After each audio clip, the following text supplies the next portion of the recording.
Funding for To the Contrary provided by the E. Rhodes and Leona B. Carpenter Foundation, the Park Foundation, and the Charles A. Freoff Foundation.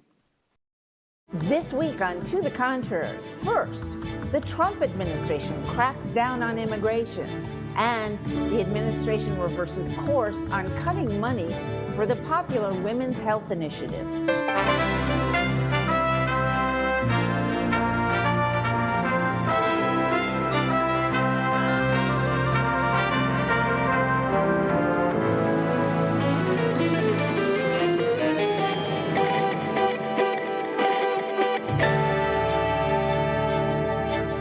I'm Bonnie Urbay. Welcome to the Contrary, a discussion of news and social trends from varied perspectives. Up first, immigration.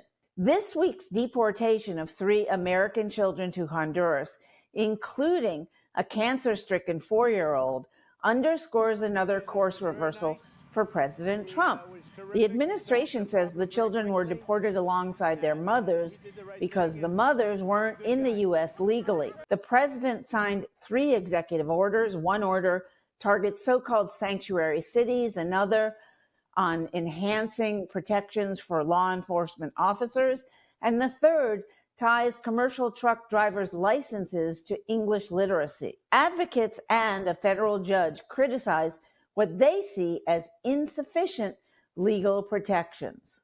Joining me on the panel this week, senior policy analyst at the Independent Women's Forum, Carrie Sheffield, political scientist and author Laura Brown, Republican strategist Whitley Yates, and Democratic strategist Nyala Amaru. So Laura Brown, should U.S. citizen children be deported with their undocumented parents? Well, certainly the administration seems to believe that is the case. What we have heard is that the White House and the administration says that the mothers who are undocumented are the ones who have brought this on themselves, and they are blaming the victim of this purported crime. I think one of the things that's important is this aligns with the administration's belief that birthright citizenship is not sacrosanct and a part of the Constitution. So we will see those arguments play out in front of the Supreme Court in the not too distant future.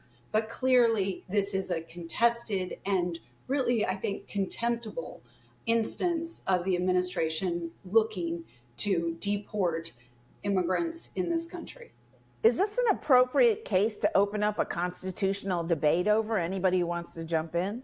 Well, I think that the media here quite often wants to cherry pick cases. And that does happen in politics, because we could also cherry pick the most heinous and vile criminals and rapists and assaulter illegal aliens who are in this country. And yet the media chooses to ignore them. If you look at the media mentions of Obrego versus the actual Maryland mother whose daughter was violently raped and murdered by an illegal alien, there's not even close to a proportionate amount of media coverage. So, and this is why Trump won.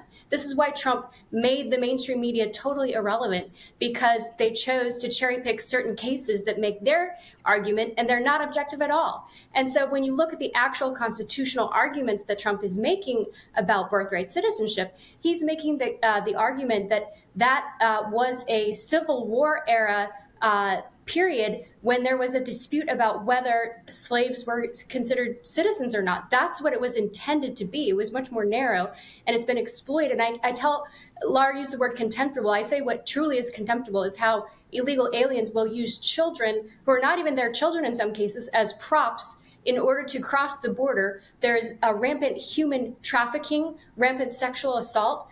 Numerous international organizations say that anywhere between, to a quarter to a third of all women will be sexually assaulted as they are trafficked along the southern border, but not anymore under this president. This president has finally said enough is enough. We actually take women's rights and human rights seriously along the border, and he's put a stop to that. Laura, do you agree? Is it that dire out there?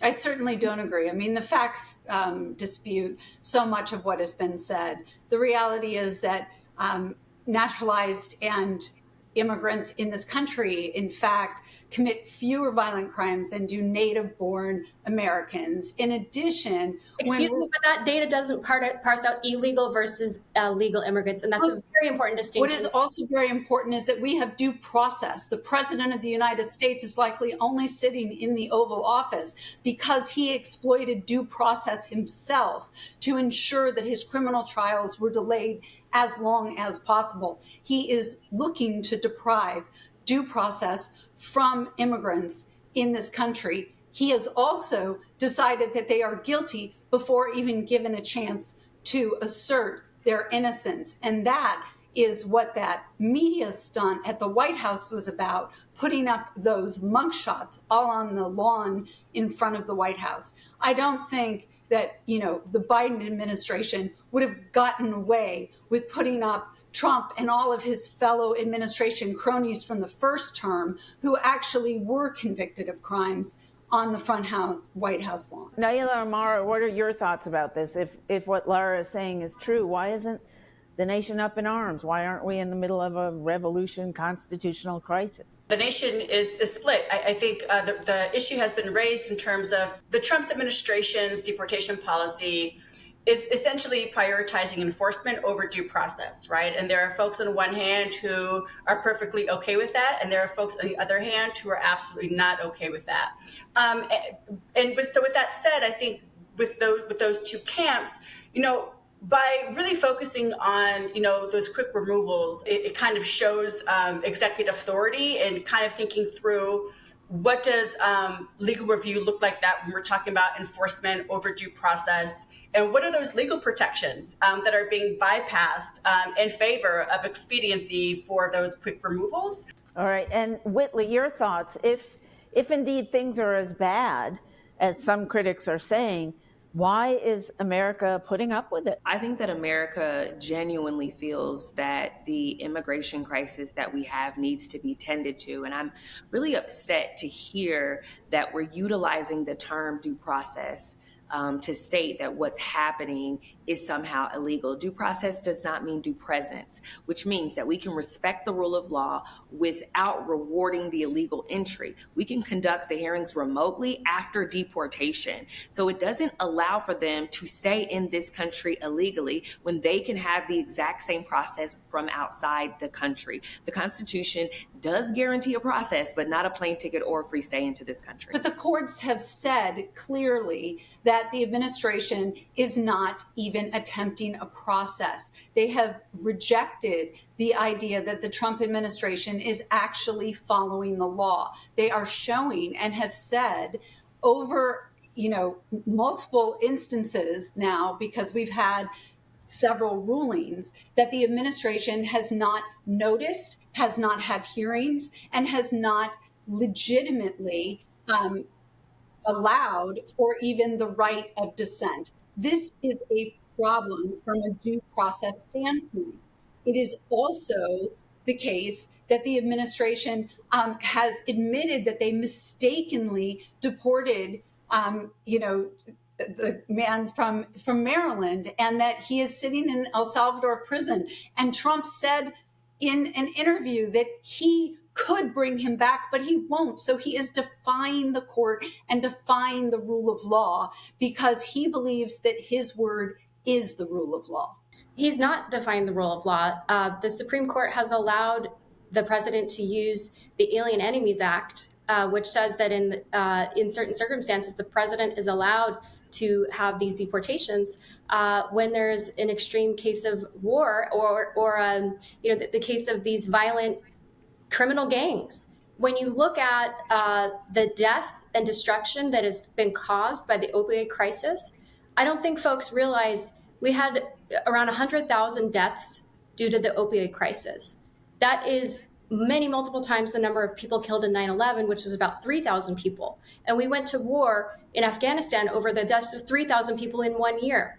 And so when you're talking about these criminal alien gangs, this is an invasion. And so the Supreme Court has allowed the president to invoke this act. There are those who say that the guy currently in El Salvador is not a member of a criminal gang and didn't do anything illegal. First, he is not a Maryland man. He's an illegal alien El Salvadorian man.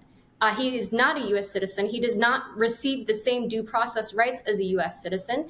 And then there's also the fact that there was a immigration court ordered his deportation and temporarily stopped it because they said he was at risk of being attacked by a violent gang. Well, guess what? That gang no longer exists. Therefore, that immigration court order is lifted in terms of the pause on it. And so his deportation is absolutely legal. And then there's also the fact that he is in a sovereign country. And so I don't think my co-panelists here would want the United States to invade a sovereign country to pick up an illegal alien and bring him back so that he could just be redeported under the same immigration court order that is now in effect because that other illegal gang or a criminal gang is no longer in existence. I think this is one of those clearly political issues where, how this issue is framed and how people interpret it. There will be people who, will think alongside, the same line of reasoning as my co-panelists,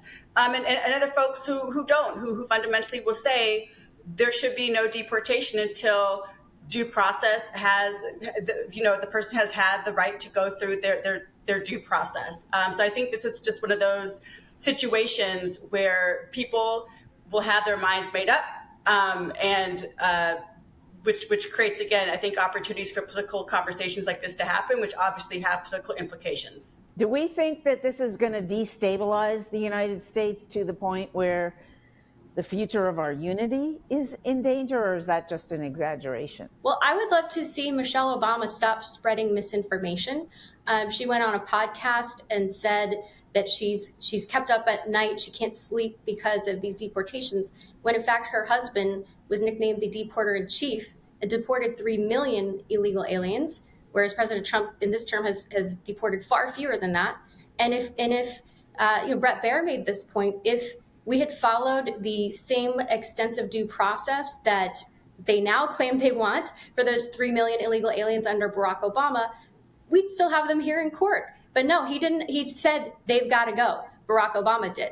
And so I would love the Democrat Party to remember who they were back under a certain president, because now they want to play politics and have selective amnesia about illegal immigration. This week was the 100th day of the Trump presidency in office. Do people think that that Trump is overreaching? Is he pulling us towards what could end up being some kind of, disunity, rebellion, you name it? Biden said he was going to restore the soul of America, and we definitely didn't see the soul of America restored. And he consistently not only attacked his political opponents, but attacked people that believed differently than him.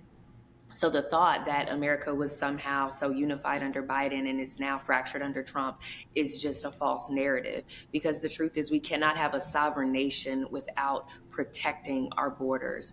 And so if we are looking for stability, what we need to do is make sure that our borders are protected at all costs. But when you say, that we're united on this, President Trump's polling numbers have dropped. They were never super high for a brand new president, but they were above the 50% mark. Now it's down closer to 40%, and that's a fairly big drop for just a few months.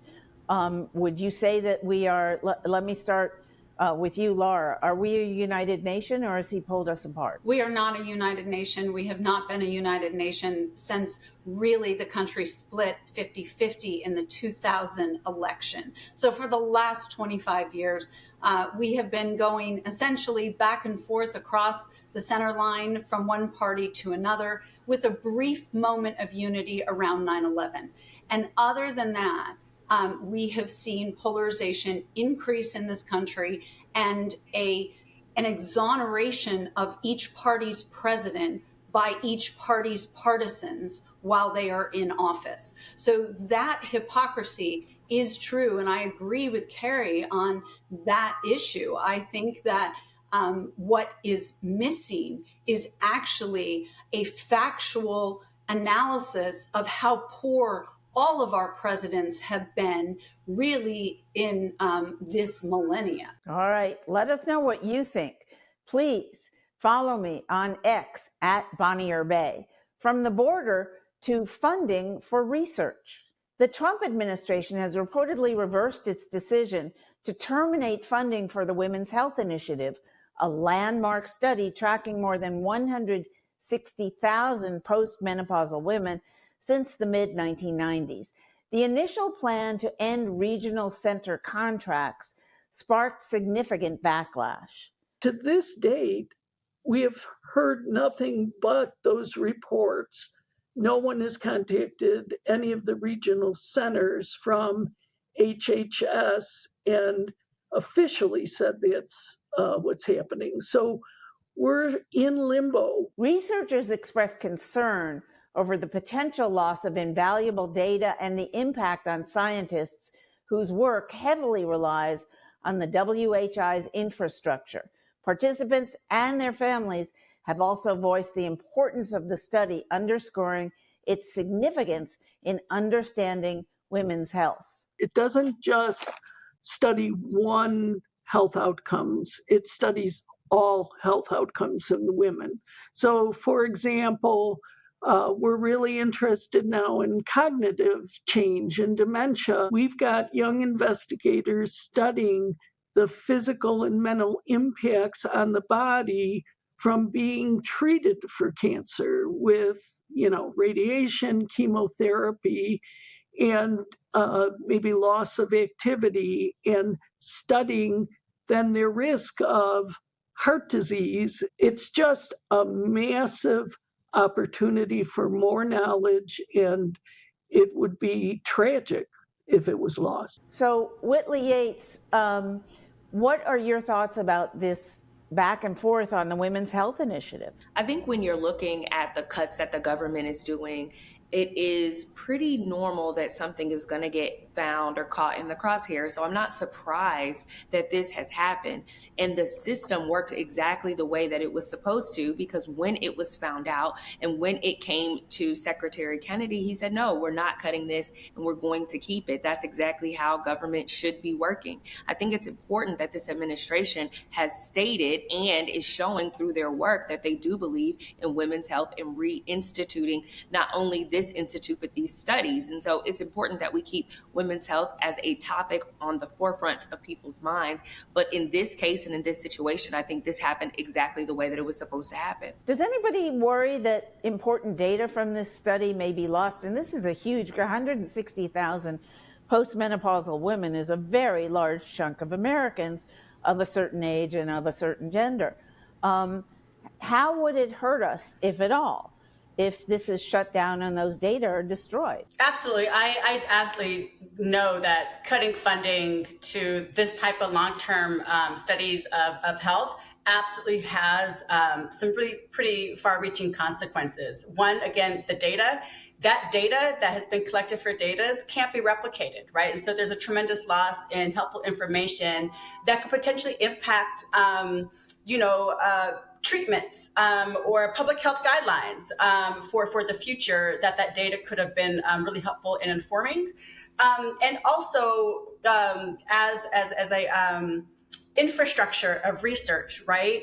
Whenever there's an interruption of work that disrupts this shared infrastructure that a lot of researchers do rely on.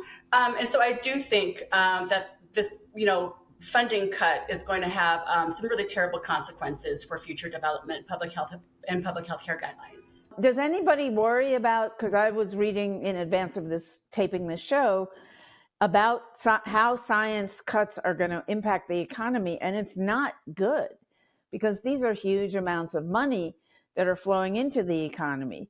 Does anybody worry about pulling back all these data, possibly destroying all the data, or losing it, as can happen in a situation like this? Does anybody see any potential downsides besides the loss of information for women's health, and this study has gone back and forth on everything from breast cancer to just about all diseases and conditions that impact older women from a health perspective? Well, I think what's important to point out about these conversations is that the Trump administration is cutting the administrative bloat so that vital research can actually get the funding that it does need. And he's moving the government standard. So there's a ratio of basically bureaucrats to actual scientists and researchers.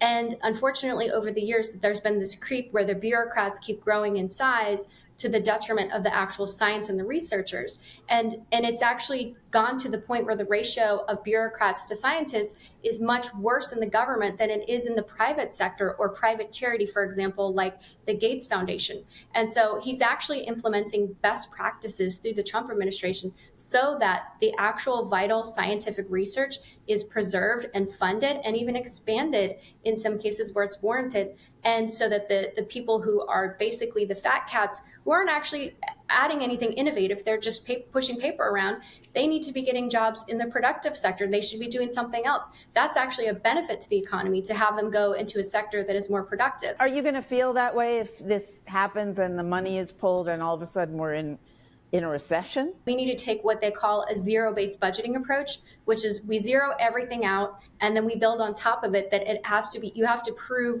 that this project is in the vital public interest as opposed to a pet interest or a narrow, crony project for someone.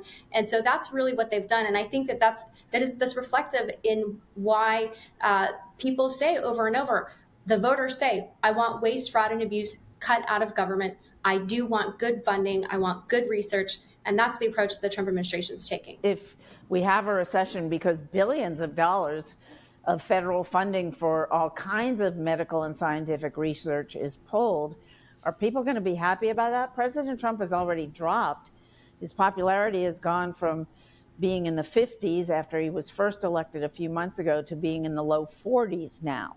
How long is it going to take, if it's going to happen at all, that we will see very negative economic reactions to these changes? What needs to happen is what would happen in any capitalistic society. If we need research, then the private sector will step up and fund the research of what they need, where the government is not necessarily the clearinghouse of all of the research that is being done, but it is also in partnership with the private sector, where the government can then create a culture where these types of research studies can be done, but they don't have to necessarily be the clearinghouse.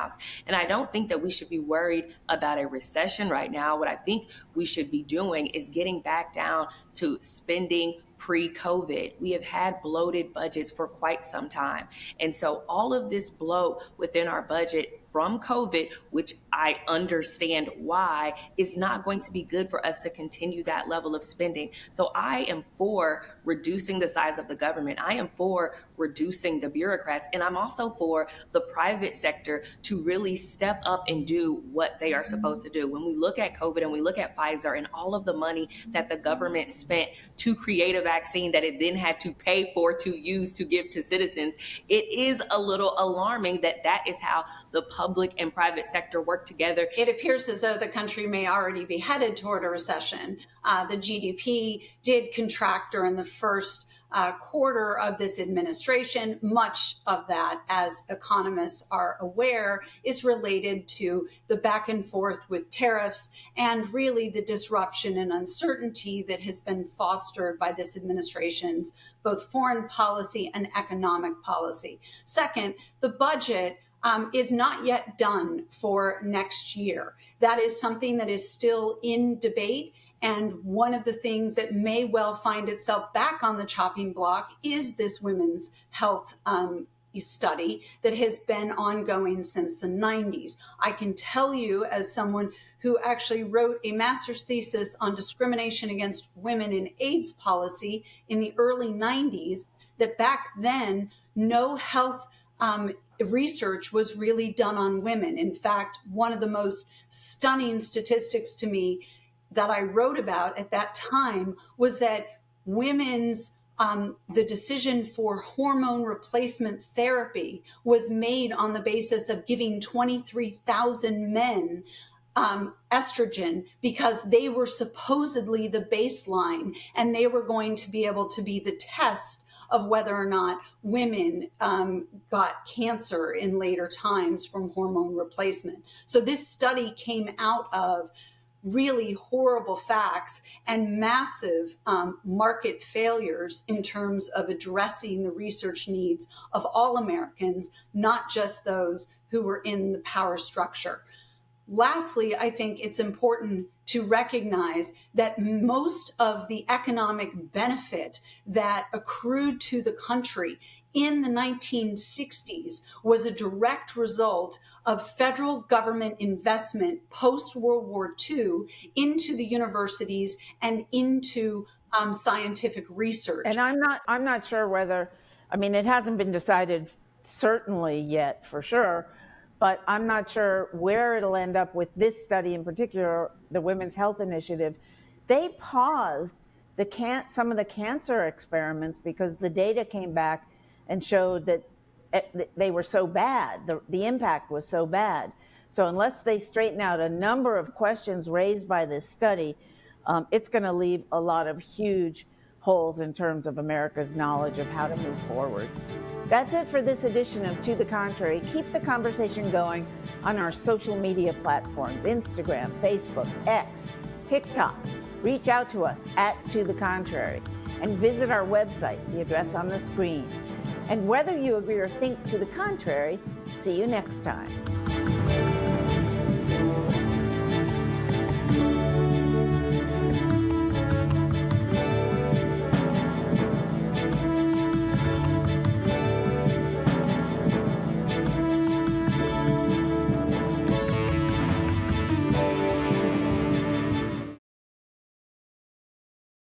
Funding for To the Contrary provided by the E. Rhodes and Leona B. Carpenter Foundation, the Park Foundation, and the Charles A. Freoff Foundation. For a transcript or to see an online version of this episode of To the Contrary, please visit our PBS website at pbs.org/To the Contrary. You're watching PBS.